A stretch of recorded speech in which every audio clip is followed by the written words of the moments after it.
Hello everyone and welcome back to my channel. So today I'm doing another unboxing video, and this time it's not a big Lego set and it's actually quite small, and because today we have Ambush on Mandalore, so battle pack obviously, but today I will be unboxing this, building it and reviewing it to you guys.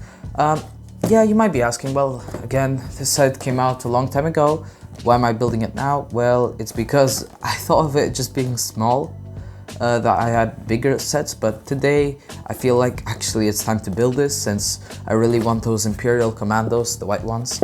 But let's look at this box first. Alright, looking at the box now, it is a pretty good design. The colors are nice. Lego almost every time makes a really good design on these. I can see that there's 2 Mandalorian warriors, 2 Imperial Commandos, which is pretty good since, you know, I'm especially looking forward to Imperial Commandos.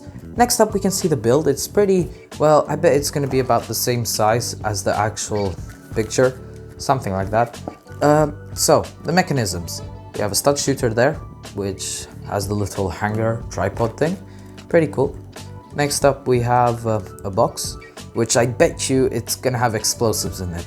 So, hopefully it has that since I like explosives. Next up we have, looks like a plastic tube, just to make it look like the minifigure is flying, which makes sense since this is a 6+ set, and it would make sense as children would be playing with this, and this is more of a set, well, a play set for people, for children, but for me, I want the minifigures, and to be honest, the build would be a nice, well, extra for me. Alright, so now it's time to actually open it. So we go around and we have the little finger thing. I hate that. I've said it in every video and I hate it, and I'm not gonna back down. Now,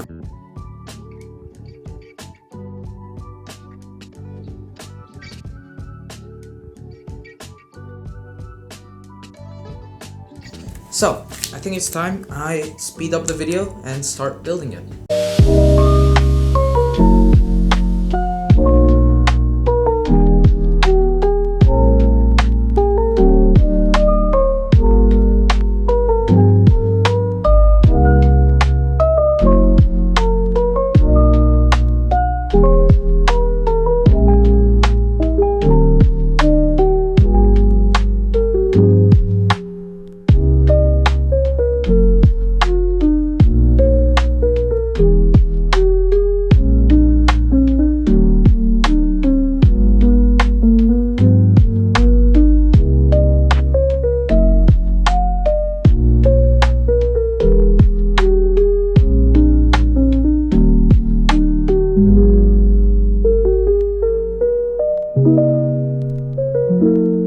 Alright everyone, so this is the finished build.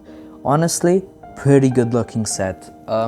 So here's the little part where the minifigure can fly. Pretty, I actually really like that part because it's not just up and down, you can take it wherever you want.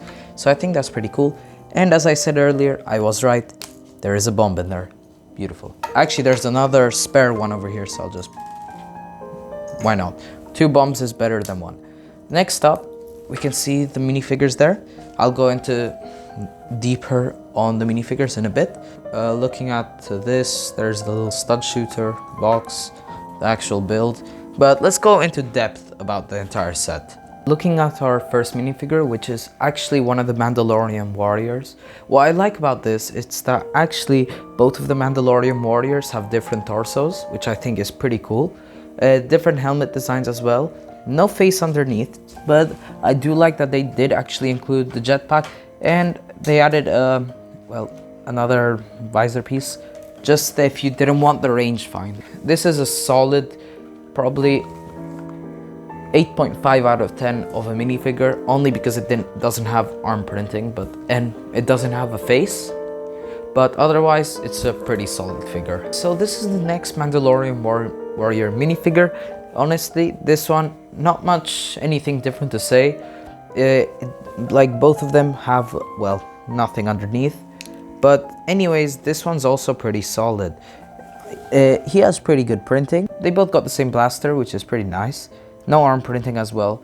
But same thing, 8.5 out of 10 is a perfect scale for this figure. Next up, we have the Imperial Commando. Now, I personally think this is a really cool minifigure. The quality on this is really good. He doesn't have arm printing, but yeah, you know, that's kind of expected.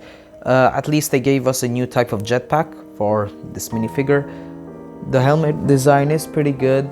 No helmet holes, but to be honest, that's still fine, since they would have to design an entire new thing. But honestly, I think it looks a bit better without the helmet holes. It's kind of giving me custom vibes, you know, like the custom minifigures. But this does look really, really good. Wish it would have been better if he had, well, an actual face and if he had some arm printing. But to be honest, I do like this one like quite a bit more from the Mandalorians. I'd give this honestly a 9. 9 out of 10 is a pretty good for me. On the entire actual build, it's pretty solid. For $20, you do get like some really good minifigures, a build, like a decent build. But honestly, if I was Lego, I would have priced it at a tiny bit lower, probably $15. I'm asking for too much from Lego, but honestly, it would have been better if it was priced at $15. But again, for $20 in Lego's prices now, honestly, it's a really solid set. It looks good. It's honestly, even if you weren't really a person who plays a lot with Lego, it's still a really good diorama. So honestly, on the total, for $20 and you get like some really good minifigures, I would have to rate this set honestly a 9, because it's just, what could you ask for more? It's a solid battle pack. You get some nice minifigures. You can build 2 armies at the same time, Mandalorian army and an Imperial Commando army. So it's honestly really good. Thank you everyone for watching the video till the end. Of those of you guys who watched till the end, it would mean a lot to me if you guys could subscribe and like. Probably leave a comment if you think that this set was worth it. Should it be cheaper or more expensive? Honestly, for me, as I said earlier, this set is a solid 9 out of 10 on what you get for $20 for beautiful minifigures. A nice set that you can just keep adding on to, as you can just turn it into a big diorama the size of this table. But like, you could actually, now that I think about it, even make like a big circle. But that is my conclusion for this review and build, which I think this set is honestly worth it for me. I really like these though. They look really good. But yeah, so thank you all for watching. So, see you in the next video. Bye.